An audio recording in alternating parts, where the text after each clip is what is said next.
Welcome to Monu and Shanti's kitchen.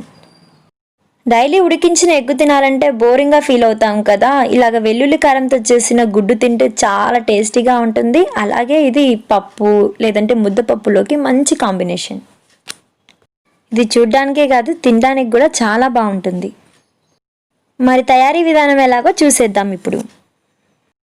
ఒక పాత్రను తీసుకొని నేను 4 ఎగ్స్నే వాడుతున్నాను. మీరు 6 అయినా లేదా 2 అయినా ఎన్నైనా మీ ఇష్టం వచ్చినట్టుగా తీసుకొని అవి మునిగేదాకా నీటిని పోసి కొంచెం ఉప్పు చేర్చండి. దానివల్ల గుడ్డు ఉడికే క్రమంలో పగలకుండా చిట్లకుండా ఉంటుంది.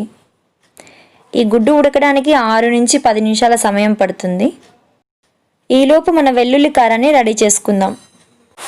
దీనికోసం మీడియం సైజ్ వెల్లుల్లి మొత్తంగా తీసుకోవాలి. అలాగే మీడియం సైజ్ కొబ్బరి గిన్నె, 1 టేబుల్ స్పూన్ కారం, 3/4 టేబుల్ స్పూన్ ఉప్పు కావాలి. చూసారు కదా, ఉప్పు వేసి ఉడికించడం వల్ల గుడ్లనే యాస్టీస్గా బాయిల్ అయ్యాయి. ఎలాంటి చిదగడం కానీ తునగడం కానీ జరగలేదు. ఇప్పుడు ఒక టూత్ పిక్ లేదంటే నైఫ్ కానీ స్పూన్ కానీ లేదంటే ఫోర్క్ కానీ లేదంటే సేఫ్టీ పిన్ సహాయంతో దానికి ఘాట్లు పెట్టాలి. ఎగ్స్ అన్నిటికీ ఘాట్లు పెట్టినట్టయితే మనము వేయించే అప్పుడు ఆ వెల్లుల్లి కారం ఫ్లేవర్ అంతా లోపలికి వెళ్ళి చాలా టేస్టీగా ఉంటుంది.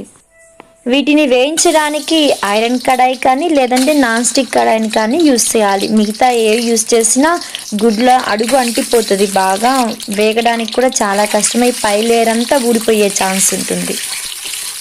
వీటిని పెద్ద మంట మీద పెట్టి వేయించండి. ఫస్ట్ అతికినట్టు ఉంటాయి కానీ ఏం అతుకోవు. ఆ లోపుగా మనం రెడీ చేసి పెట్టుకుందాం. వీటన్నిటిని కలుపుతూ ఉండాలి, మాటికి కలుపుతూ ఉండాలి.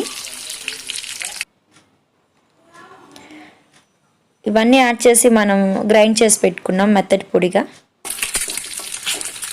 చూడండి, కలర్ఫుల్గా ఉన్నాయి, చాలా కలర్ఫుల్గా ఉన్నాయి ఎగ్స్ చూడడానికి. ఇవి వేగడానికి 5 నిమిషాల సమయం పడుతుంది. ఇలా కలుపుతూ ఉండడం వల్ల గుడ్డు అన్ని వైపులా సమానంగా వేగుతాయి.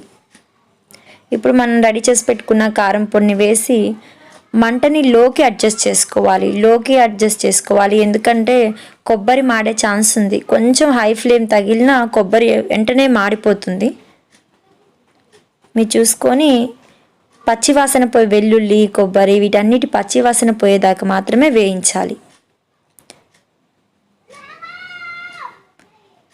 దీనికి ఒక 2 నిమిషాల సమయం పడుతుంది. డైలీ ఒక ఎగ్ తినండి. దీని ద్వారా 6 గ్రాముల ప్రోటీన్ అనేది మనకు డైలీ వస్తుంది ఒక ఎగ్ ద్వారా.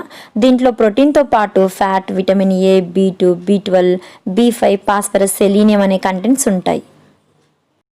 చూసారు కదా, వెల్లుల్లి గుడ్డు కారాన్ని ఎంతో రుచిగా ఎంతో టేస్టీగా ఉంటుంది. మీరు కూడా తప్పక ట్రై చేసి మీకు ఎలా కుదిరిందో నా కామెంట్ సెక్షన్లో తెలియజేయండి.